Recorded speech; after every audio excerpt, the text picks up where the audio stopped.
On Tech News Today, BlackBerry launches a funky new phablet, plus Amazon is doubling down on making hardware. Adobe's pulling its R&D out of China, we'll tell you why, and Microsoft comes out with a Chromecast competitor, too little, too late. And the too little part is not a reference to the price. All that and more coming up right now on Tech News Today. This is Twit. Bandwidth for Tech News Today is provided by CashFly at CACHEFLY.com.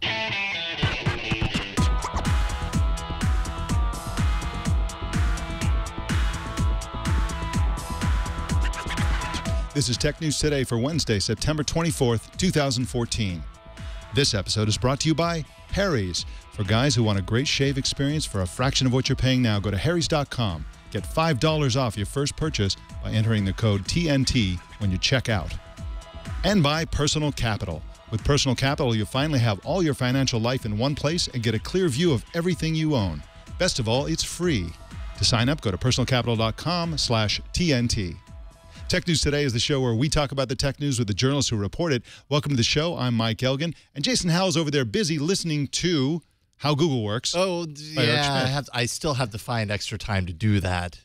Released, what, yesterday on Audible and all other forums. And so I had pre-ordered it on Audible, added it to my queue, and I'm sure it's just there waiting for me. But now I have to find time to actually listen to it. The gym, basically. There you go. Nothing will pump you up like a book by Eric Schmidt. Right. You know, I listened to The New Digital Age by Eric Schmidt and Jared Cohen, and that was such a dull book. He's such a horrible writer, and I think Jared Cohen is probably a really good writer, but man, that was brutal getting through that thing. Hope this one is a lot more riveting than that one. But I'm looking forward to it as well. I don't know if I'm going to listen to it. I'm probably going to buy both the audio version and also the book. Yeah, I am looking forward to it. I'm not sure I trust what Eric Schmidt has to say about Google. It's going to be spin for sure, but still, it's got to be interesting. Still, you got to read it. Yeah, exactly. Well, let's jump into the news. As expected, BlackBerry unveiled its new BlackBerry Passport phablet today. Joanna Stern is a personal technology columnist for the Wall Street Journal, and Brad Molen is the senior mobile editor for Engadget. Welcome to both of you.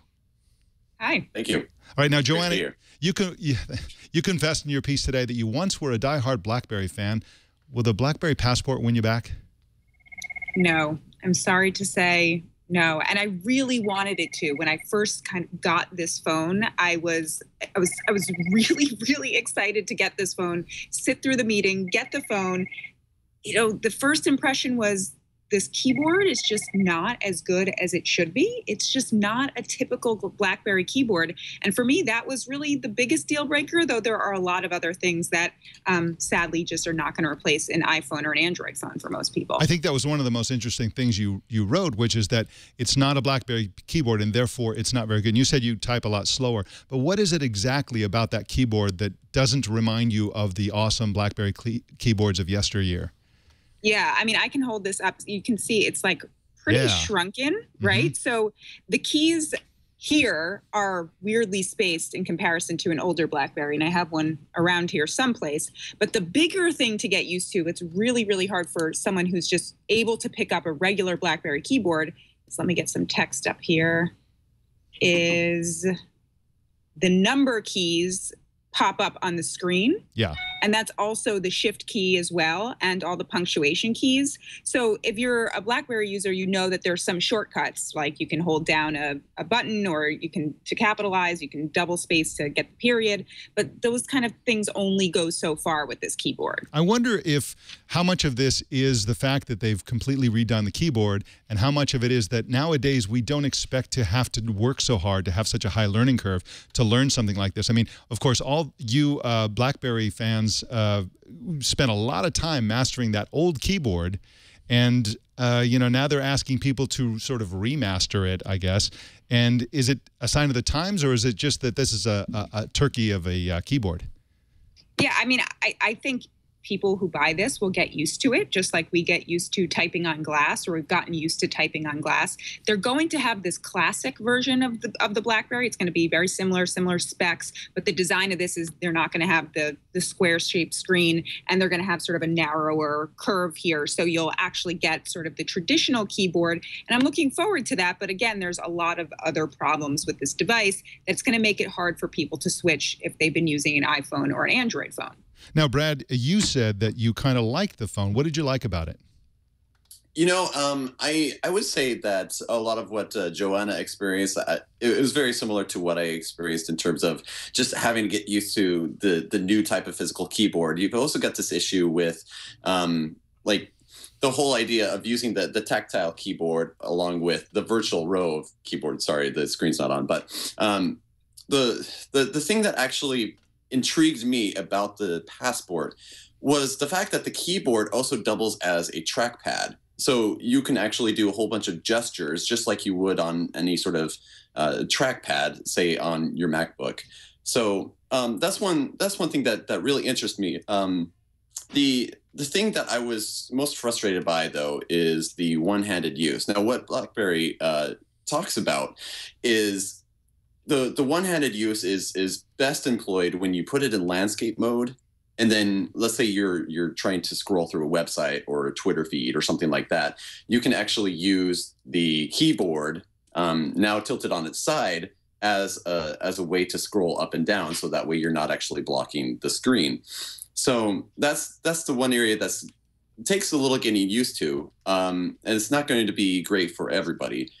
But it was at least a very intriguing experience. I wouldn't say that I love the BlackBerry Passport, of course. I think there's certainly a lot of issues there, but it's one where, you know, I could see a lot of BlackBerry fans actually getting into this.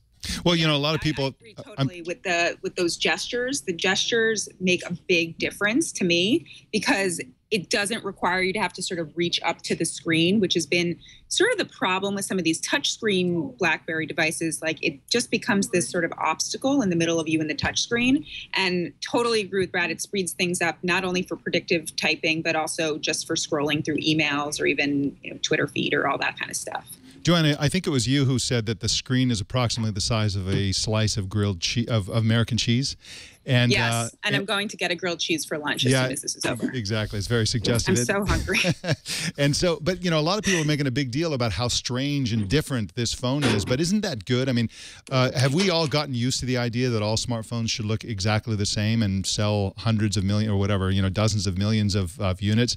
Isn't it a good thing that you have this kind of strange device out there with the grilled cheese size screen and a sort of Passport size device itself? I personally think that it'd be kind of cool if there's a lot more variety in smartphones other than just the sort of iPhone shaped glass that all the other smartphones have.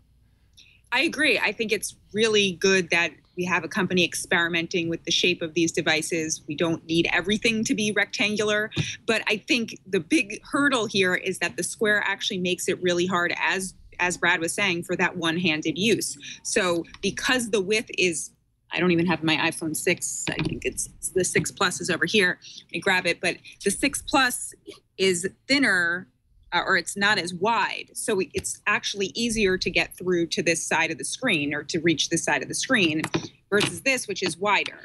So if you look at it that way, you can see it probably better that way. So, you know, it's just an ergonomic issue. It's a great idea. It's a great idea that we have sort of a square shape, that we would see more text horizontally than we would vertically. But for me, it just came down to this thing was really not comfortable for me to hold. And again, just the design of the 3-row keyboard, I found that when I'm typing on it, it becomes really top heavy. And so your fingers are down here and this thing is sort of wobbling. I guess that, you know, that again is not so much a result of the square, but just the fact that the screen is a little bit taller than the keyboard. Now, Brad, the Passport, of course, is new hardware, but it also came with new software, BlackBerry OS 10.3. What's new about this operating system? Well, for one, they've got a virtual assistant on there, just like Siri on the iPhone and Cortana on the Windows Phone. So this essentially does all the same kinds of things that you would expect in any of those virtual assistants. Now, the thing that I really like about the assistant on BlackBerry is the fact that you can actually activate it by pressing the middle button on the right-hand side. So just, I don't know if you can see that, but just this button right here. So you just long press it and you're in. Whereas with Siri, you can only do like a voice activation if it's plugged in. Otherwise, you have to press down on the home button. Again, that's not a huge issue. It's just a different way of doing it. So I think some people are going to find this a little bit more comfortable than others. BlackBerry OS 10.3 is also it also has a little bit flatter design than in the past, but you still have the same BlackBerry hub with all of your messaging, which I honestly really like in terms of triaging my email. I think it's easy to just have all of your different accounts put together into one section of your phone and be able to go through it all. You know, that may not be a huge deal to most people who only use, say, one account, but if you got Twitter, Facebook, multiple email accounts, then it is quite nice to be able to just manage it all on one list. What is BlackBerry Blend exactly? BlackBerry Blend. Thanks for bringing that up. So BlackBerry Blend actually reminds me a lot of the continuity feature on iOS 8, where what you do is you download an app on your iPhone or your MacBook or a Windows device. And what this app does is it allows you to connect with your BlackBerry phone, so you can manage all of your calendar appointments, your emails, your text messages, like anything that's going on your phone. You should, in theory, be able to access from your computer. And this is going to be a great thing for a lot of enterprise users, people who use their phones for both corporate email accounts and calendars, as well as personal use. So you'd be able to manage all of that on your computer or your tablet just as well as you can on your BlackBerry phone.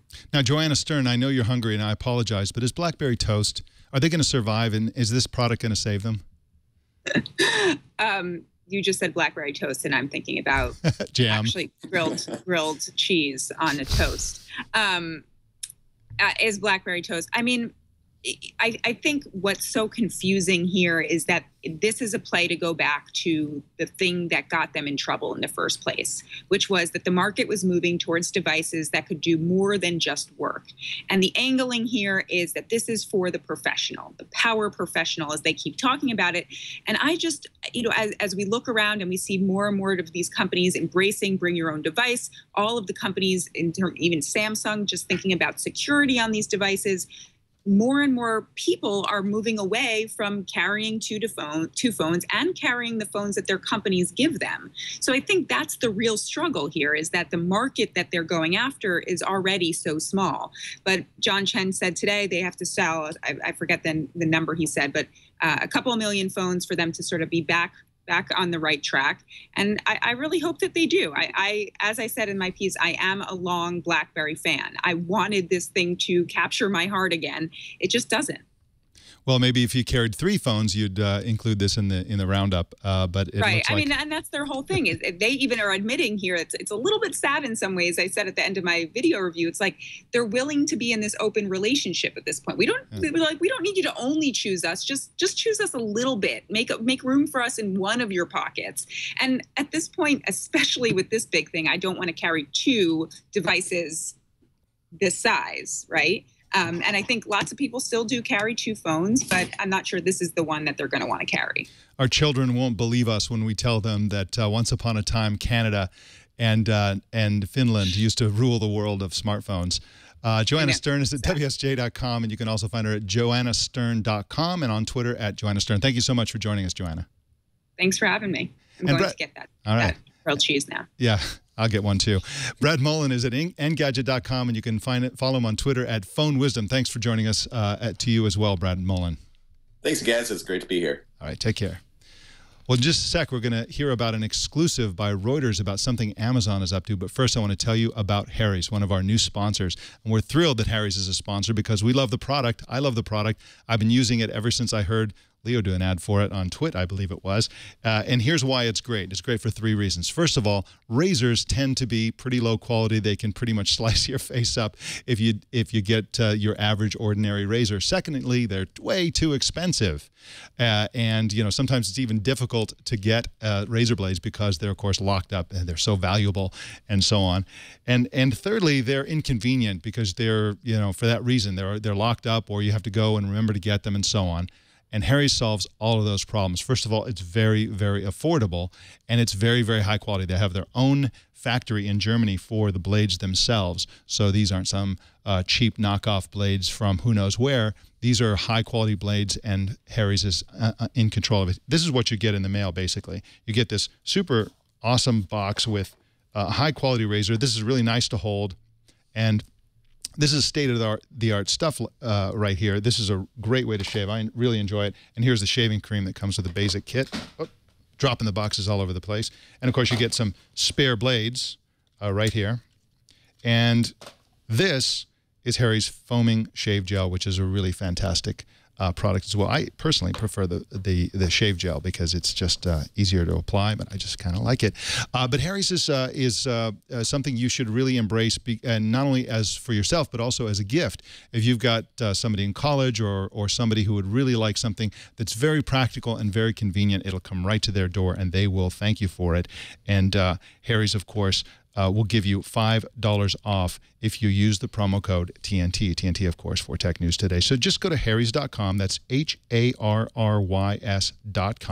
Use a promo code TNT. That'll, again, get you $5 off. And we thank Harry's for their support of Tech News Today.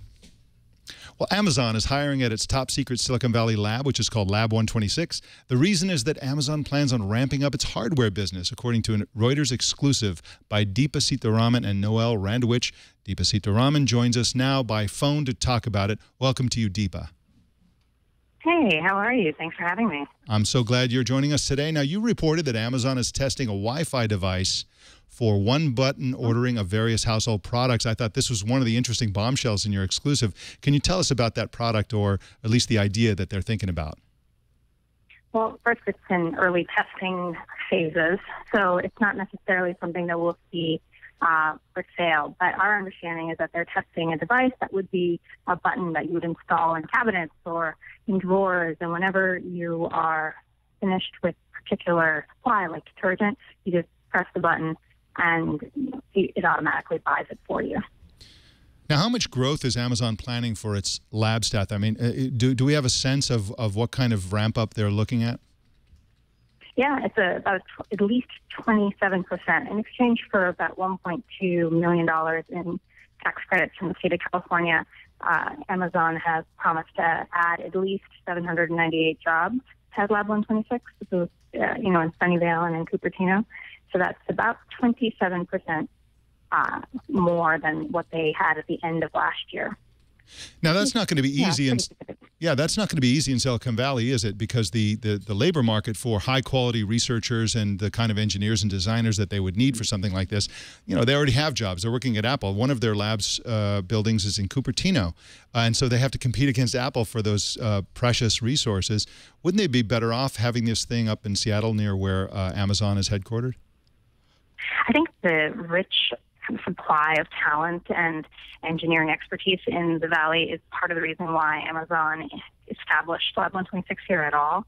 It will be a challenge. I mean, Amazon is known as a frugal company. It doesn't pay big. It doesn't have a lot of lavish perks. Frugality is one of the core tenets of the company.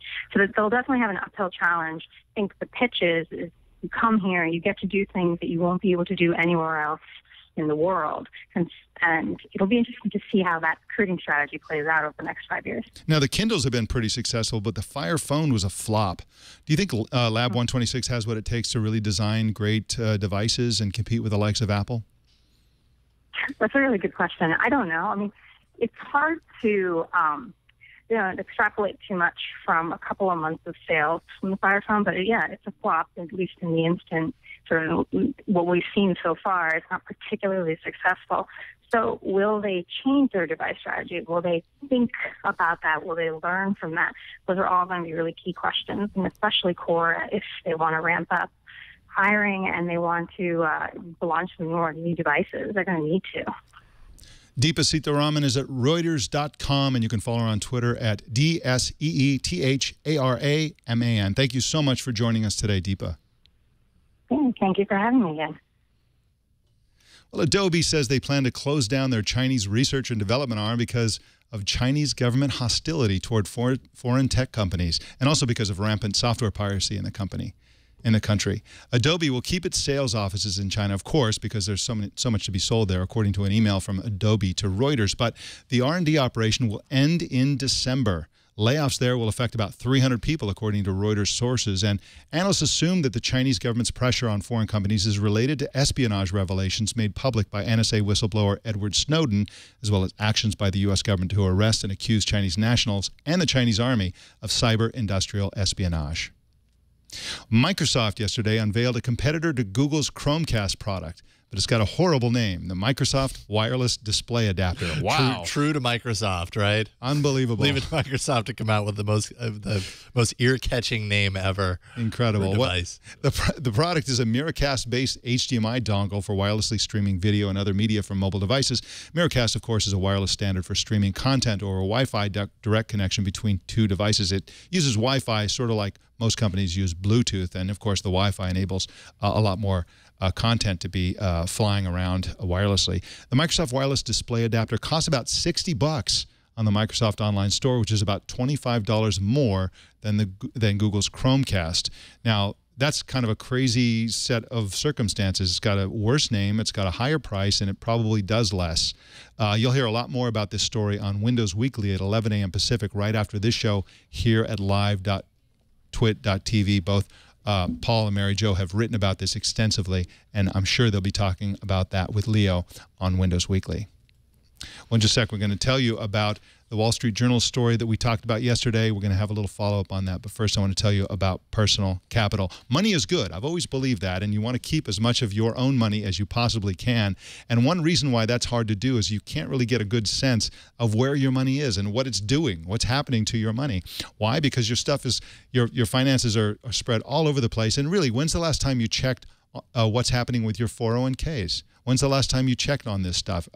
It's really difficult to do, and of course, Personal Capital will make it super, super easy to do because they take all that data from all those different services and they bring them all together and show all your money, everything that's happening with your money in a single chart, graphs, very intuitive and easy to grasp.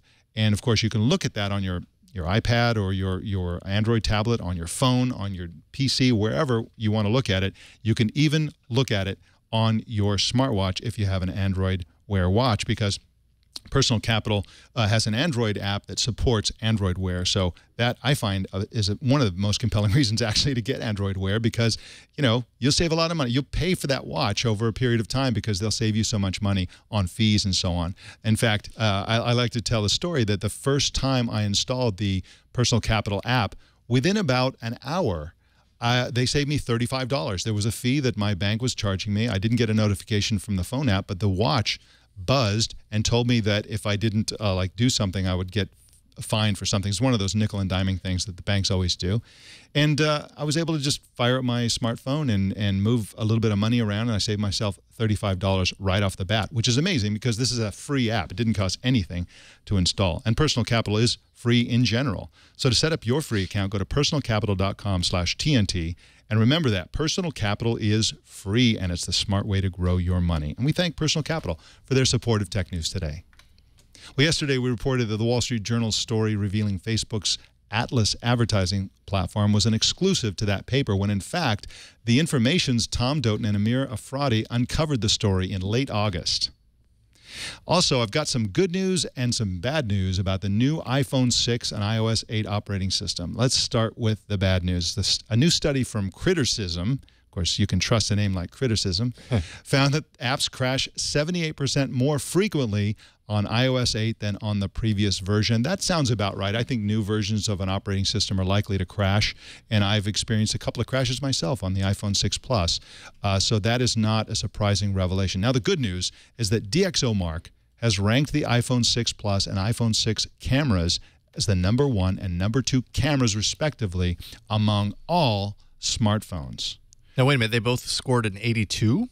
Yeah. But they are kind of different cameras. Like, I was just having this conversation with Josh Windich yesterday, just about, you know, the fact that the 6 Plus, it's larger. Some people are going to find that more inconvenient, but some people will deal with that inconvenience because the camera is supposedly better with that.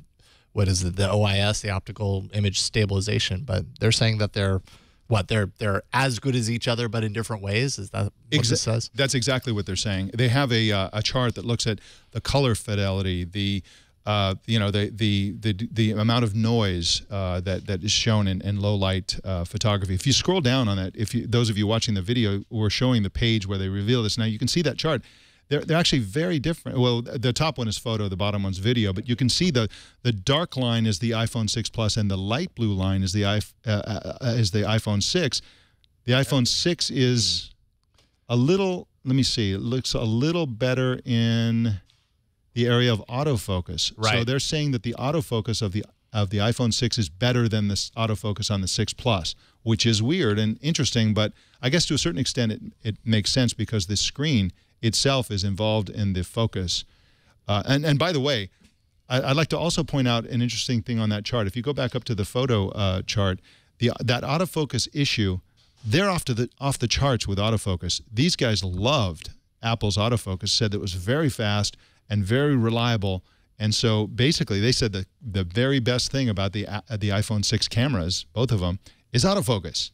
So I don't really hear a lot of people talking about autofocus, but obviously it's important. And you know, I've taken a lot of pictures with this, and I got in the habit with other smartphones of always like pushing right at the place where I want to focus. And if I don't do that, I get a blurry shot or whatever. With the iPhone 6, I find that it just zips right into there and gets a perfect focus without any touching of anything on my part. So I wonder how they'd rate the LG G3, because that was the device that has the laser autofocus, right? Like the only smartphone with laser autofocus. In fact, that was conspicuously missing from this, and a lot of fans of that device are saying, saying this doesn't count because that, it's not on here. That's right. So hopefully it'll get on there, and if it does, and if one way or the other, we'll do a follow up on that and let everybody know if it is better than the iPhone 6 or isn't, or maybe it'll tie or whatever. We'll report whatever that is. But I thought that was kind of interesting. The most interesting takeaway from this news, of course, is that an 8-megapixel camera is actually being compared favorably to much higher megapixel camera counts that are out there. So what are you going to do? Well, most glass holes use Google Glass mainly as a camera. But now, thanks to a new glassware app, it can become an accessory to a real camera. It's called the Google Glass Light Meter. No, I'm not kidding.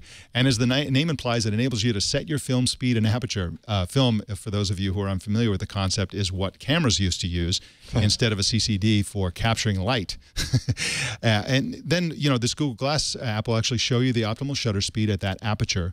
Of course, only really old cameras need a light meter, so the product is really for people who are living in the future of wearables and simultaneously living in the past of photography. Well, our TNT fan of the day is Lewis White, who posted this picture on Twitter, and there he is. Mr. America? What am I doing there? It's not as bad as it looks. That is not. You're showing all your fingers, but only one of them is appearing above the microphone. I'll go ahead and block it with that. Thank you. Good idea. Lewis watches the show on his Apple TV Enhanced 60-inch Sharp TV. Well, that's got to be a big show. And on his iPad or on his iPhone 5S. Time to get an iPhone 6 Plus there, Lewis. How do you watch or listen to TNT? Just take a picture of your setup and post it on Google+, Twitter, or Facebook, or anywhere. We'll find it no matter what. Just use the hashtag HowIWatchTNT, and we will find it no matter where it is. Well, that's the Tech News Today. You can subscribe to Tech News Today on Stitcher, iTunes, YouTube, Feedly, Yahoo, RSS. So many ways to subscribe. Just choose your favorite at twit.tv/TNT. Follow us on Twitter at Tech News Today TV, and please send us your thoughts and opinions. TNT@twit.tv is our email address. 260-TNT show is our phone number. Go ahead and call us. We won't answer the phone, but you can leave a message, and we might play your message on the air. And don't miss our evening newscast, Tech News Tonight, at 4 p.m. Pacific tonight and every weeknight right here on the Twit Network. My name's Mike Elgan. Thanks for tuning in. We'll see you tomorrow.